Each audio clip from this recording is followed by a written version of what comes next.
పశ్చిమ గోదావరి జిల్లా ఉండి నియోజకవర్గంలోని ఆకివీడు నగర పంచాయతీ సర్వతోముఖాభివృద్ధికి కట్టుబడి ఉన్నాను అని డిప్యూటీ స్పీకర్ నియోజకవర్గ శాసనసభ్యులు రఘురామకృష్ణరాజు తెలిపారు. ఆకివీడుని స్మార్ట్ అండ్ బ్యూటిఫుల్ సిటీగా తయారు చేస్తామని అన్నారు.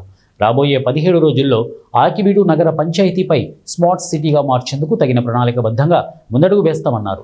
ఏ సమస్య వచ్చినా పరిష్కరించుకునే అవకాశం ఉందని ఆయన తెలిపారు. పెట్టి మీరు పాతాలనుకున్న చోటే పాతామని చెప్పి ఈ రకంగా మాట్లాడటం సమంజసం కాదు. సమస్య ఉంటే మాట్లాడుకుందాం, చర్చించుకుందాం. అంతేగాని ఏఈని కొట్టడం, ఏఈ మీద దాడి చేయటం అనేది సమంజసం కాదు అని తెలియజేస్తున్నా. ఇక ఇంకొక విషయం, ఆకివీడు నగర పంచాయతీ దాన్ని సర్వతోముఖాభివృద్ధికి ఒక మంచి ప్రణాళిక సిద్ధం చేయడం జరిగింది.